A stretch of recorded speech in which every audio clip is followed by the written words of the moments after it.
Morning, ladies and gentlemen. How are we? Absolutely outstanding. Now, the one thing I love about Australians is we are a pretty relaxed mob. It takes a lot to get an Australian riled up. We're pretty much live and let live.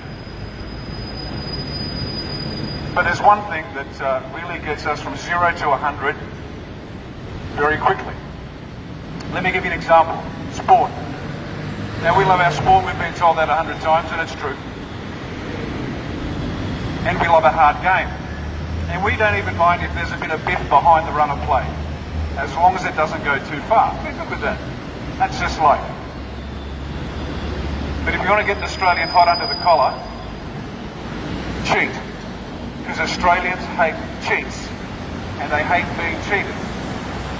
And that's what's happening. And let me give you an example about the cheating. We recently had the ball tampering scandal with the cricket. Steve Smith, arguably the world's best batsman, was removed. The vice captain removed. Others removed because we don't tolerate cheats. Now, why were they removed?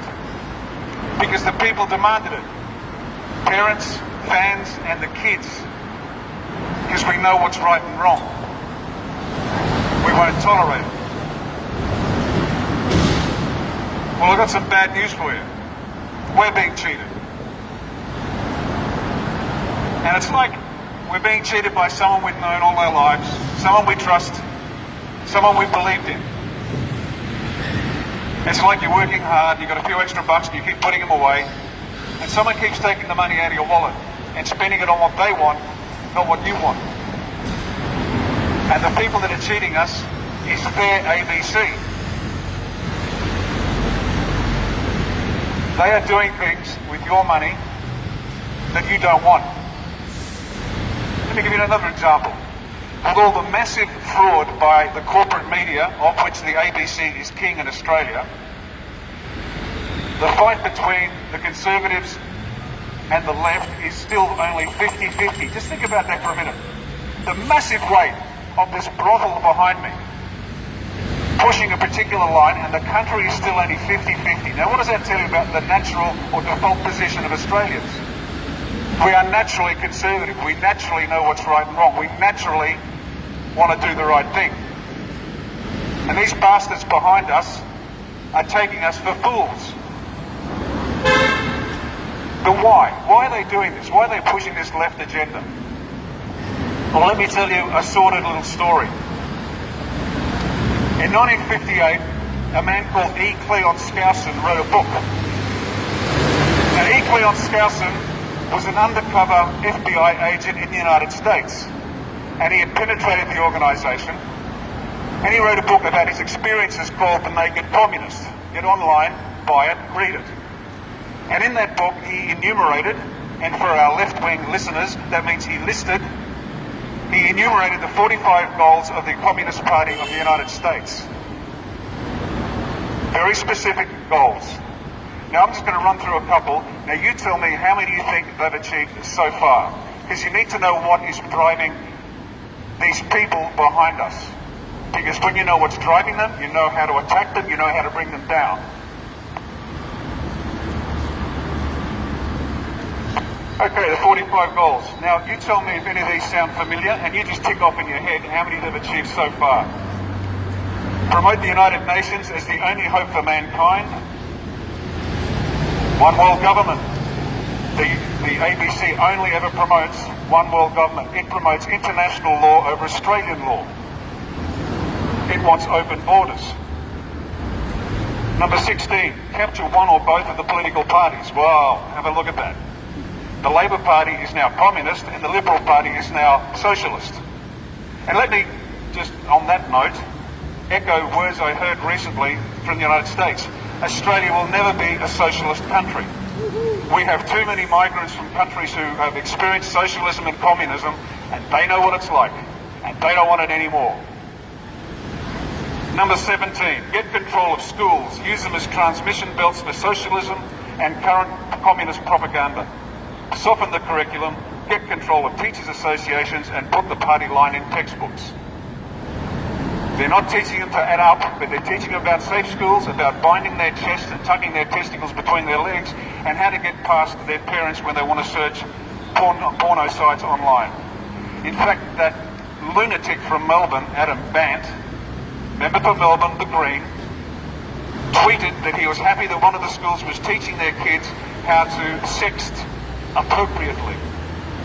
How sick do you have to be a member of parliament and promote children sexting? Mind you, this is the same state in which a child can go to the school and say, I think I'm a girl today, and that school will recommend the child goes to a doctor, and the parents can't know about it. The parents are losing access to their children's health records after the age of 14. Now, what does that sound like to you? Is that normal? This sounds like grooming to pedophilia, if you ask me. But there's more. If you're worried now, there's more. Don't worry. Number 20, infiltrate the press. Get control of book review assignments, editorial writing, and policy-making decisions. Gain control of key positions in radio, TV, and motion pictures. Well, look behind me. This is the publicity arm of the socialists. That's it. They know what they're doing. Well, let's put it this way. They're either useful idiots or they're corrupt. One of the two, because there's no other options.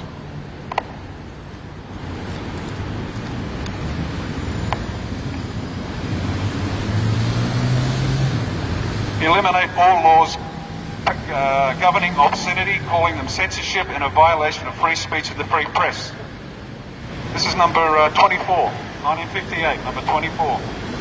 Number 26, present homosexuality, degeneracy and promiscuity as normal, natural and healthy. And that's their words, not mine. Present homosexuality, degeneracy and promiscuity as normal, natural and healthy. The West has been hammered with this for 70 years and they don't know. They think they're making up their mind about this. No, organisations like this have been poisoning your kids and you for decades. Number 28, eliminate prayer or any phase of religious expression in schools on the grounds that it violates the principle of separation of church and state. Well, how about that? And that's only number 28. There's another many to go. That's why this organisation does what it does. It's following orders. They don't have the wit to come up with this stuff themselves. And yet you are paying for them. Every one of you. You work hard, so bloated imposters like Tony Jones and his wife get to go to China on overseas assignment. You happy about that? What, is he going back for re-education because he's not quite communist enough yet?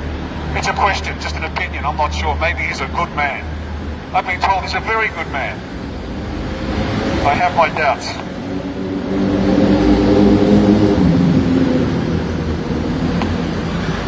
So what is it we're after? Well, let's think big picture, guys. Let's think big picture. The first thing we want is a sovereign country. Australia for Australians. Australian law first. And yet these guys promote the UN and every NGO you can find above us. So they're against us on that. We want to be self-reliant. We want to be self-reliant with energy, food, water and infrastructure. Well, we currently import our oil. And believe it or not, we import food. It's not an accident. It's part of the plan. And both Morrison and Shorten and that imbecile Richard Di Natale are all part of the same team. And I apologise to the Liberal voters if you think that your Liberal Party is what it used to be. It's not. It's what the Labor Party was about 15 years ago. And if you can't see it, well, I can't help you. Economically powerful. We are signatories to globalist, multilateral trade exchanges where we get nothing. We lose jobs and they get our money. But that's okay, because the socialists want a farm and a mine and they want us watching My Kitchen Rules. And that's it.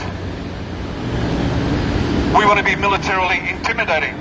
My background's in the military. I spent 24 years in this, so I know the world is a mean and nasty place. I've lived and worked in places that most Australians wouldn't last a week. It's not like here but brown. It's not like here but black. It's not like here but yellow. And I'm not talking race, I'm talking culture. It's the culture that's the problem. not the skin colour. And here's proof. I would rather have 100 Christians, black as the ace of spades, come out of Ghana than have one more white Anglo-Celtic Tony Jones. So it can't be race, it must be culture.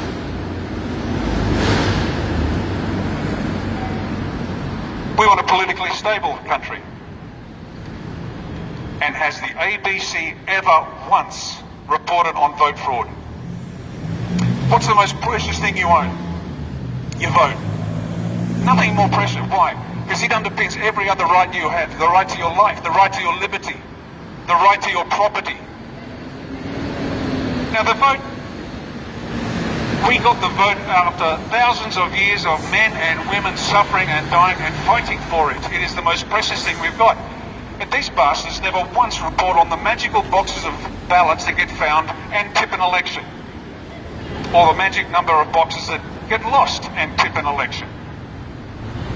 It's been reliably reported that the 87 election by Bob Hawke was the first time, and this is Labor Party talking about the Labor Party, they were cheering and hooting and hollering because they had finally flipped an election. They had previously flipped electorates, but they flipped enough marginal electorates to flip the election, and they were happy about it. Read it, it's in books. It's all open source. Dr. Amy McGrath, read her books.